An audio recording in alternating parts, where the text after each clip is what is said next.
Hoy día desarrollaremos la sesión de clase número 1, correspondiente al tema Introducción a las estructuras metálicas.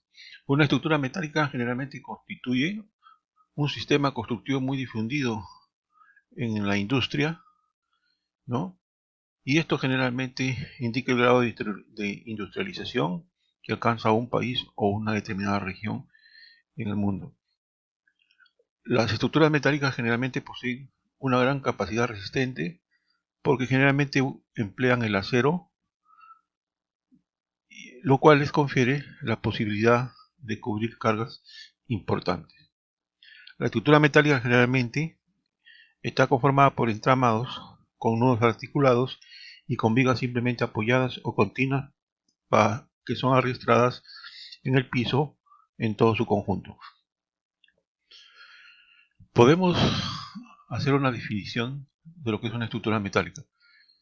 Las estructuras metálicas son, en la mayor parte de los elementos o partes que lo conforman, son de metal. Más del 80% generalmente, como hemos dicho, son de acero. Y las estructuras están formadas por un conjunto de partes y estas partes deben cumplir las condiciones según normas.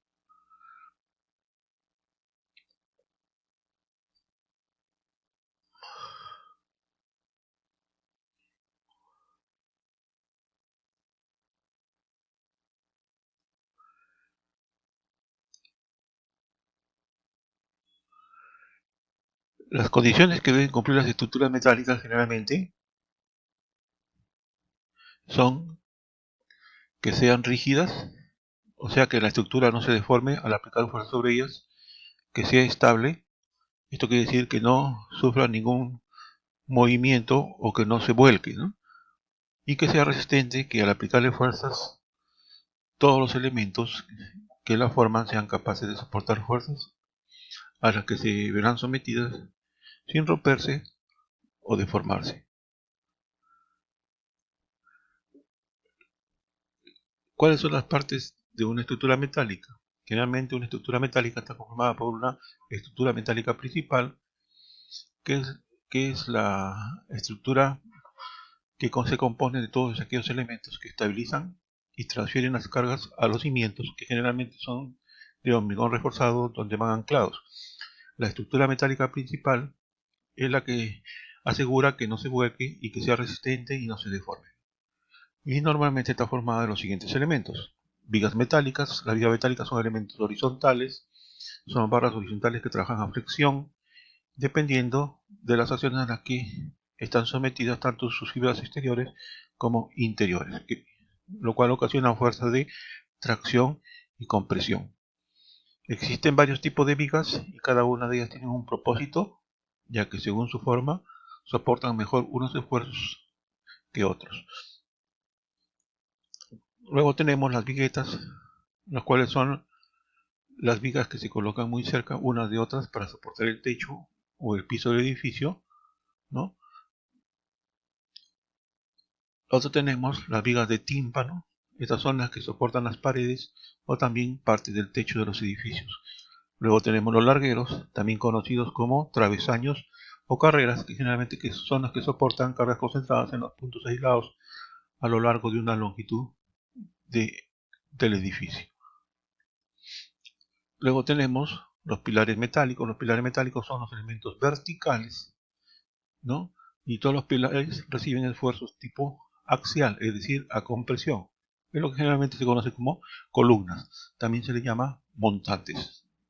También tenemos la estructura metálica secundaria. Esta estructura corresponde fundamentalmente a la fachada y a la cubierta, lo que llamamos también subestructura, y se coloca sobre la estructura metálica principal, y esta puede ser metálica o de hormigón.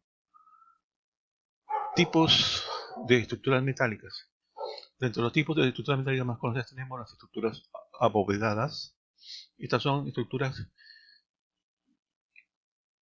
en las que se emplean bóvedas, cúpulas o arcos para repartir y equilibrar el peso de la estructura, como por ejemplo puede verse en las catedrales o las iglesias, en los grandes estacionamientos donde debe haber un gran conglomerado de gente.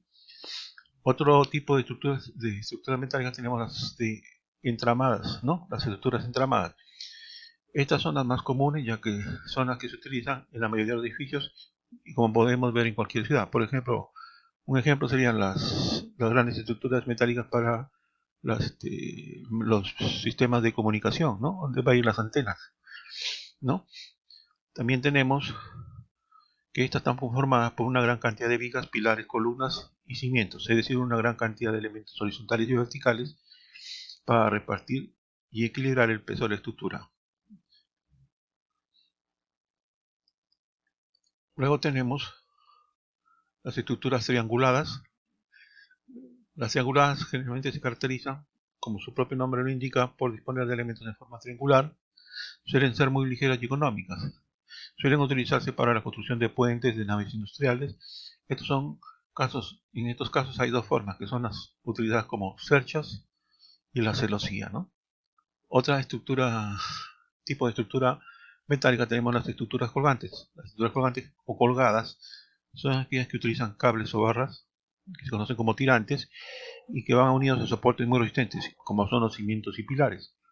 Los tirantes estabilizan la estructura, como puede verse, por ejemplo, en los puentes colgantes, ¿no? Luego tenemos las estructuras laminares, que son todas aquellas formadas por láminas resistentes que están conectadas entre sí y que sin alguna de ellas la estructura se volvería inestable, como pueden ser las carrocerías de los carros, ¿no? Sus fuselajes, los fuselajes de los aviones, o también en la gran industria donde se ven grandes tuberías o silos que almacenan, por ejemplo, alimentos, ¿no? Muy empleados en la industria alimentaria, ¿no? Donde hay almacenaje de, de materia prima. Luego tenemos las estructuras geodésicas, que son estructuras poco comunes, que están formadas por hexágonos o pentágonos y que suelen ser muy resistentes y ligeras. Son estructuras que normalmente tienen la forma de esfera o de cilindro. Generalmente una estructura metálica, para ser rígida, actualmente se hace el uso de aceros con el fin de optimizar su funcionamiento y hacerlo más económico, y para lo cual se diseñan perfiles de acuerdo a las múltiples necesidades. Tenemos, por ejemplo, perfiles como son las barras planas, tenemos perfiles en ángulo, en redondo, en hexágono, placas, tenemos canales en U, tenemos perfiles en H, perfiles en I, ¿no? Tubos rectos de sección cuadrada, tenemos tubos rectos de sección circular, barras en T, ¿no?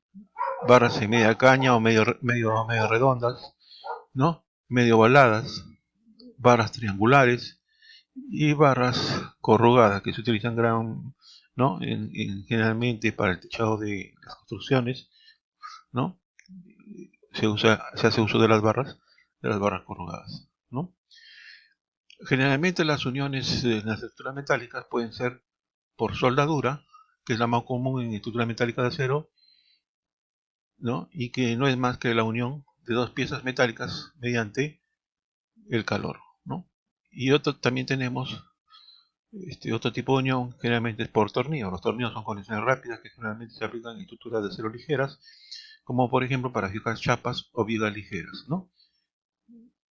Que puede ser estas uniones por tornillo, también se utilizan los remaches.